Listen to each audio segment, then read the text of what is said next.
നാളത്തെ ലക്ഷക്കണക്കിന് രൂപ നിങ്ങൾ കരിക്കണമേ എന്നാണ് ഞങ്ങളുടെ പ്രാർത്ഥന. ഈ കാണുന്ന ടിക്കറ്റുകൾ മാത്രം ഇനി അല്പം കഴിയട്ടെ എന്നൊക്കെ വിചാരിച്ചാൽ നിങ്ങളുടെ ഭാഗ്യം നഷ്ടപ്പെടുകയാണ്. മാത്രമല്ല ടിക്കറ്റുകൾ ലഭിച്ചെന്ന് വരില്ല.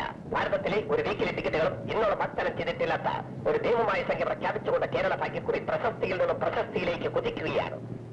നാളത്തെ ഭാഗ്യം സമയമായി നാളെയാണ് നറുക്കെടുപ്പ്. നാളെയാണ് കേരള ഭാഗ്യക്കുറി, കേരള സംസ്ഥാന ഭാഗ്യക്കുറി നറുക്കെടുപ്പിന് സമയമായി നാളെയാണ് ഭാഗ്യക്കുറി. ലാസ്റ്റ് നമ്പറുകൾ നാളെയോ മറ്റന്നാളോ എപ്പോ വേണമെങ്കിലും എടുത്തോ, ഞങ്ങൾ ആരും എതിര് പറഞ്ഞില്ലല്ലോ.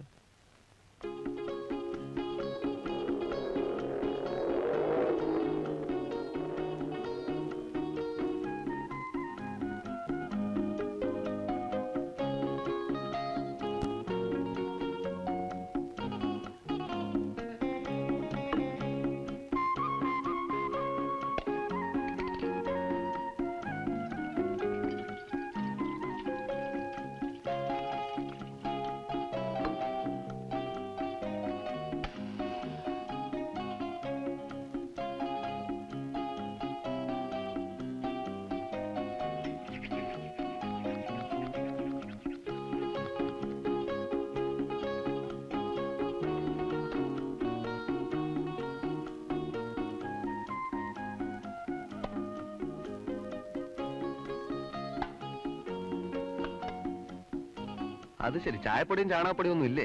ഇനിയിപ്പോ രണ്ടാമത് എന്റെ പട്ടി പോവും കടയിലും. വേണേ വാങ്ങിച്ചോണ്ട് വരട്ടെ. കണ്ടോ, ഒന്നും കഴുകിയിട്ടില്ല.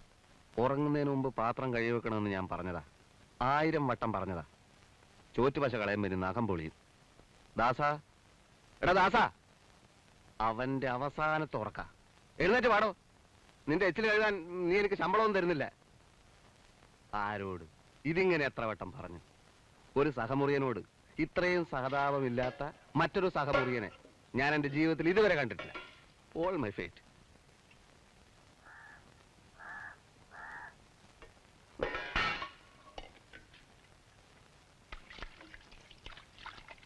വെള്ളം തിളപ്പിക്കണം, അരി കഴുകണം, പരിപ്പ് വേവിക്കണം. ഇന്നും ലേറ്റ് തന്നെ. എടാ ദാസാ,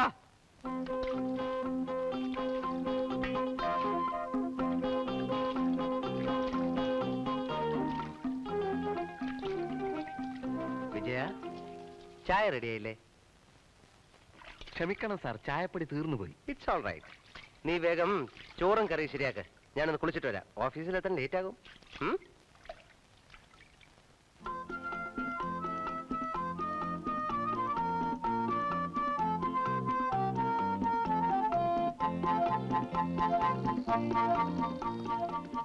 ഇനി നിന്റെ പാത്രം നീ പിടിച്ചോ.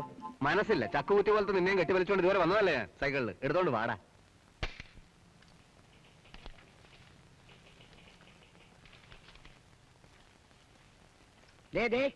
ഇനി വന്നേ.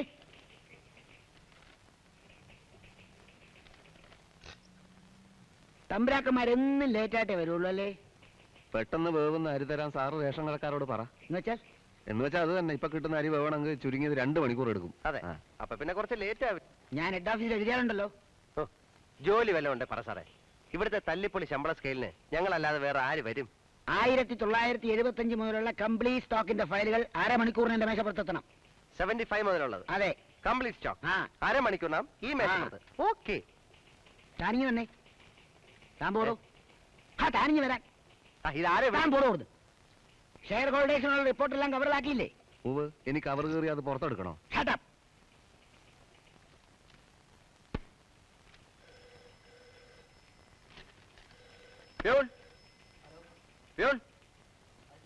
ഓ, ഒരു ചായ വാങ്ങിച്ചോണ്ടോ. വേഗം വേണം സാർ. 1975 മുതലുള്ള സ്റ്റോക്ക് ഫയലുകൾ അരമണിക്കൂറിനകം ഞാൻ ഹെഡ് ക്ലാർക്കിന്റെ മേശപ്പുറത്ത് എത്തിക്കണം. എത്തിച്ചോ? ചായ കൊണ്ടുവരാൻ 5 മിനിറ്റ് പോരെ? മതി. പക്ഷെ ഇപ്പൊ പറ്റില്ല സാർ. പറ്റുന്നില്ല സാർ, മര്യാദക്ക് ചായ വാങ്ങിച്ചോണ്ടാ പറഞ്ഞത്. സാർ എന്നെ വരട്ടാൻ തുടങ്ങിയിട്ട് കുറെ നാളായി. സാർ ഒരു കാര്യം ഓർമ്മിക്കണം, ഞാൻ BCom ഫസ്റ്റ് ക്ലാസ് പാസ്സായ ഒരാളാണ്. 10 തവണ SSLC എഴുതി കടന്നുകൂടിയ സാറ് ഇവിടെ ക്ലാർക്കും ഞാൻ പ്യൂണുമായി പോയത് വിധിയുടെ വിളയാട്ടം കൊണ്ടാണ്. ഒരിക്കലും ഒരു SSLC-കാരൻ ഒരു ഡിഗ്രിക്കാരനെ വേദനിപ്പിക്കരുത്. ചായ വാങ്ങിച്ചോണ്ട് തരാൻ പറ്റില്ല സാർ, സോറി.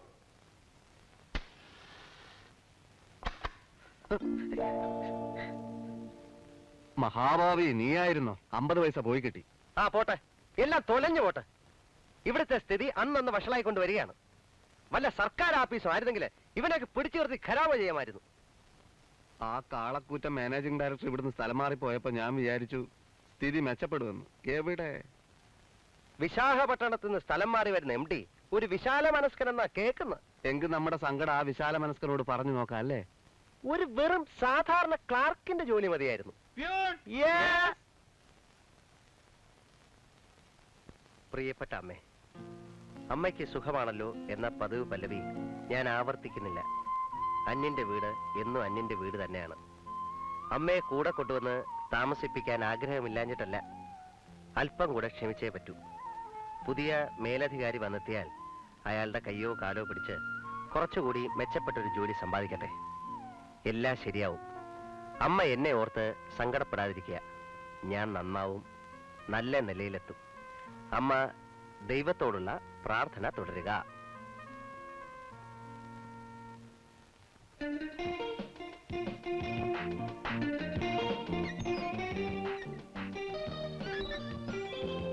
അടുക്കളയിൽ വന്ന് ഇത്തിരി സഹായിച്ചാൽ എന്താ നിനക്ക്? ആ പെണ്ണ് കേൾക്കും. കേട്ടാലെന്താ? നിനക്കത് പറയാം. എന്നോട് ഈയിടെയായിട്ട് അവൾ കുറച്ച് അനുഭാവം കാണിച്ചു തുടങ്ങിയിട്ടുണ്ട്. നിന്നോടോ? എടാ നീ ഒരു മഹാമണ്ടൻ തന്നെ. അച്ഛനും അമ്മയ്ക്കും ഒറ്റ മോള്, ഡോക്ടർ ഭാഗത്തിന് പഠിക്കുന്ന പെണ്ണ്. അനുഭാവത്തിന് ചെന്നാൽ നിന്റെ തടി അലങ്കോലമാവും. എടാ, ഞാൻ നിന്നെ പോലെ തുക്കട പ്രീഡിഗ്രിക്കാരനല്ല. ഞാൻ BCom ഫസ്റ്റ് ക്ലാസ്സാ, അറിയോ? പിന്നെ ഇപ്പോഴത്തെ ജോലി ശകലം മോശമാ, അത് തരാം. പക്ഷേ ഞാൻ കാണാൻ നിന്നെ പോലല്ല, കുറച്ചുകൂടെ സുന്ദരനാണ്. അവളുടെ അച്ഛനോട് പറയും എനിക്ക് ഇയാളെ തന്നെ മതിയെന്ന്. അവള് ജയിച്ചു കഴിയുമ്പം ഞങ്ങൾ മനോഹരമായ ഒരു നേഴ്സിംഗ് ഹോം കിട്ടും. പിന്നെ ഞാൻ ഒരു വിലസും ഞാനായിരിക്കും അതിന്റെ നടത്തിപ്പുകാരൻ. അപ്പൊ വല്ല ക്യാൻസറോ കുഷ്ടോ പിടിച്ചോണ്ട് വന്നാൽ ഞാൻ നിന്നെതാ ഇങ്ങനെ പിഴിഞ്ഞെടുക്കും. കാശ് തന്നില്ലെങ്കിൽ ആ ക്യാൻസറോട് കൂടി അപ്പം ഗേറ്റോട്ടടിക്കും. എത്ര മനോഹരമായ നടക്കാത്ത സ്വപ്നം. നടക്കൂടാ, നടക്കും. ഒരു ഗതിയില്ലാതെ നീ പെരുവഴി കൂടെ നടക്കും. നിന്റെ കരുനാക്കം വെച്ചോണ്ട് ചുമ്മാരുന്നേ. എന്റെ വരുംകാലം ഡോക്ടറല്ലേ അത്? ഒന്ന് നിർത്തിക്കേ. വേണ്ട ദാസ, സ്വന്തം നിലമറന്ന് നമ്മൾ കളിക്കരുത്. നീ സൈക്കിൾ നിർത്തടാ. ദാസ വേണ്ട.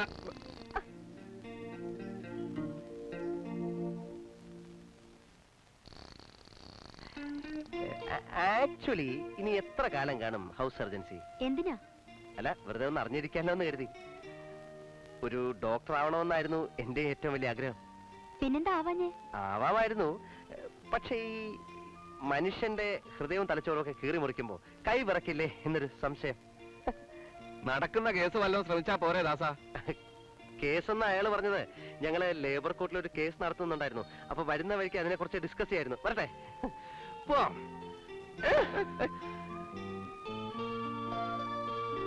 നീ ഒരുമാതിരി മനുഷ്യനെ വടിയാക്കരുത്. വിഷം വാങ്ങിക്കാൻ പോലും ഇവിടെ കാശ് തകരുന്നില്ല. അതിന്റെ അയ്യോ,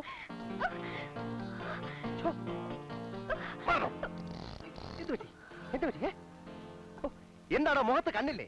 ഞാനാ കുഴപ്പമുണ്ടാക്കിയത്. കുട്ടിമിണ്ടായിരിക്കൂ, ഇത് ഞാൻ കൈകാര്യം ചെയ്തോളാം.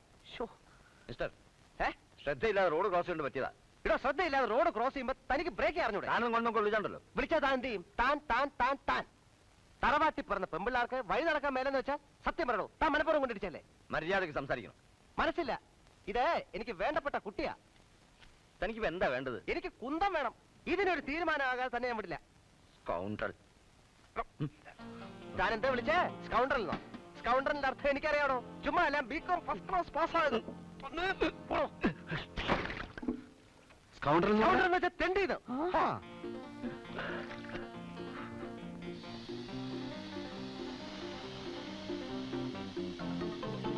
തെണ്ടിന്നല്ലേ? ശരി, അഹങ്കാരം ഞങ്ങൾ സഹിക്കില്ല. ഇതെല്ലാവർക്കും ഒരു പാഠമായിരിക്കട്ടെ. ആയിരിക്കട്ടെ.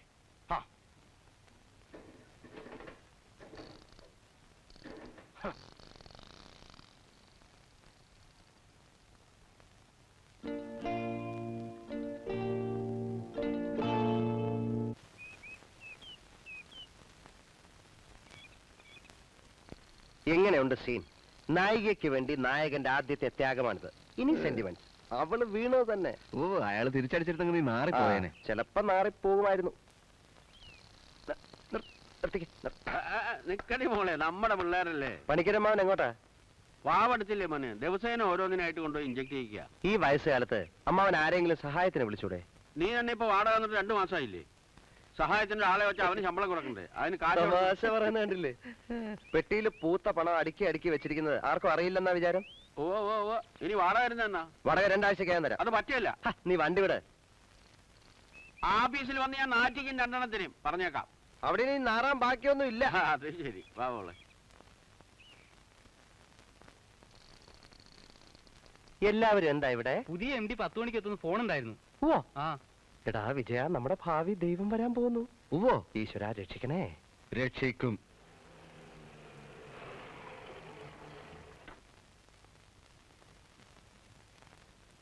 Hearty welcome to our office. Thank U.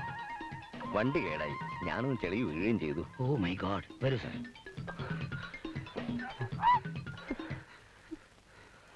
തൃപ്തിയായില്ലേ നിനക്ക്? പെണ്ണിന്റെ മുമ്പിൽ ആളാവാൻ ചെന്ന് സ്വന്തം കഴുത്തിന് തന്നെ കത്തി വെച്ചില്ലേ?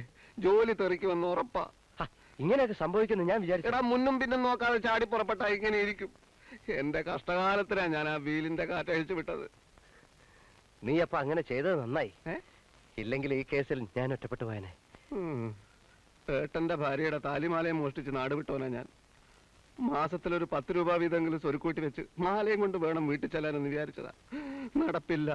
ഈ ജന്മത്തിൽ ഇനി അത് നടപ്പില്ല. നീ അപ്സെറ്റ് ആവാതിരിക്കുക. എങ്ങനെയാണോ അപ്സെറ്റ് ആവാതിരിക്കുക? ആട്ടും തുപ്പാണേലും ഈ പ്യൂണിന്റെ പണി കൊണ്ട് കഞ്ഞി വെച്ച് കുടിക്കാനെങ്കിലും പറ്റുമായിരുന്നു. ഇനിയിപ്പോ എന്ത് ചെയ്യും?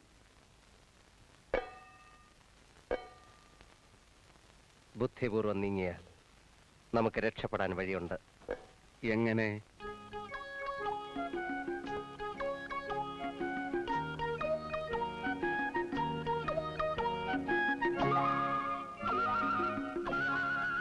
ഏയ്, മനസ്സിലായില്ല?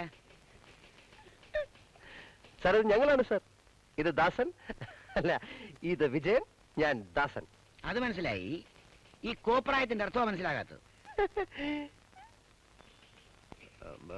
ഇവന്റെ കണ്ണ് നല്ല സുഖമില്ല, അതുകൊണ്ടാണ് ഗ്ലാസ് വെച്ചത്. തന്റെ താടിയോ? അതിന്നിവൻ ഷേവ് ചെയ്തില്ല. ഒരു ദിവസം ഷേവ് ചെയ്യില്ലെങ്കിൽ ഇത്രയും താടി വളരുമോ? വളരും. എന്താണെന്നറിയില്ല, ഞങ്ങളുടെ കുടുംബത്തിൽ എല്ലാവർക്കും ഇങ്ങനെയാ. പാരമ്പര്യമായിട്ടുള്ള ഒരു പ്രത്യേകതയാണ് ഈ താടി വളർച്ച. ഓഹോ, അതിരിക്കട്ടെ. ഇന്നലെ കാലത്ത് വന്നിട്ട് ആരുടെ വെച്ചിട്ടാ പുറത്തു പോയത്? ലീവ് ലെറ്റർ പോലും എഴുതി വെക്കാത്ത MD ചൂടായിട്ടിരിക്കുക. സാർ, അത് ആക്ച്വലി ഞങ്ങൾക്കൊരു വയറിളക്കം പിടിപെട്ടു അല്ലേ? അത് ഞങ്ങൾ രണ്ടുപേർക്കും. അപ്പൊ ആ ബഹളത്തിനിടയിൽ ഒക്കെ MDയോട് നേരിട്ടങ്ങ് പറഞ്ഞാൽ മതി. Sir,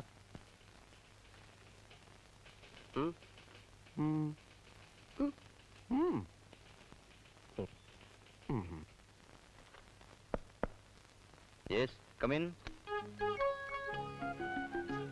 yes.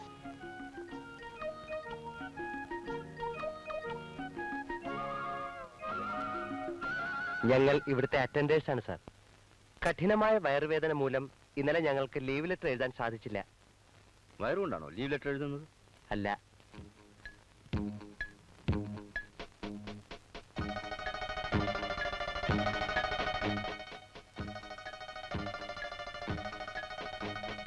നിങ്ങൾ ഇന്നലെ ഞങ്ങളില്ല സാർ. അതല്ല, ഇല്ല സാർ, ഞങ്ങൾ ഇന്നലെ ഇല്ല സാർ. റോഡിൽ വെച്ച് പെൺകുട്ടി കാറടിച്ചപ്പോ ഞങ്ങൾ ഡ്യൂട്ടി തുടങ്ങട്ടെ സാർ. വരട്ടെ. പക്ഷെ താടി ഗ്ലാസ് ഒന്നൂരി. ഞാൻ കണ്ണ് പഴുത്ത് ചീഞ്ഞിരിക്കുകയാണ്. ഗ്ലാസ് മാറ്റിയാൽ സാർ ഞെട്ടിപ്പോകും. ഞങ്ങൾ ഡ്യൂട്ടിക്ക് കയറട്ടെ സാർ. ആ, സാർ, സദാശിവൻ സാർ റിട്ടയർ ചെയ്തപ്പോ എടുത്ത സ്റ്റാഫിന്റെ ഫോട്ടോസാ.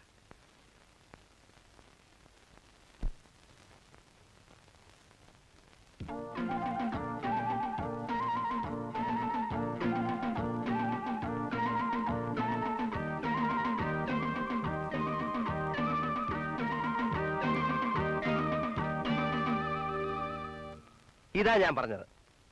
ബുദ്ധിയുണ്ടെങ്കിൽ ഏത് കൊലകൊമ്പനെയും നമുക്ക് തളയ്ക്കാൻ ഒക്കും. സത്യം പറയാലോ, ജീവിതത്തിൽ ആദ്യമായിട്ട് ഈ ഒരു ഐഡിയക്ക് നിന്നോട് എനിക്ക് ബഹുമാനം തോന്നുന്നുണ്ട്.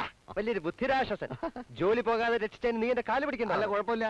കാര്യം കാണാൻ കഴുതക്കാല് പിടിക്കണമെന്നൊരു ശാസ്ത്രമുണ്ടേ. അങ്ങനെയല്ല, കാര്യം കാണാൻ കഴുത കാലും പിടിക്കണമെന്ന്.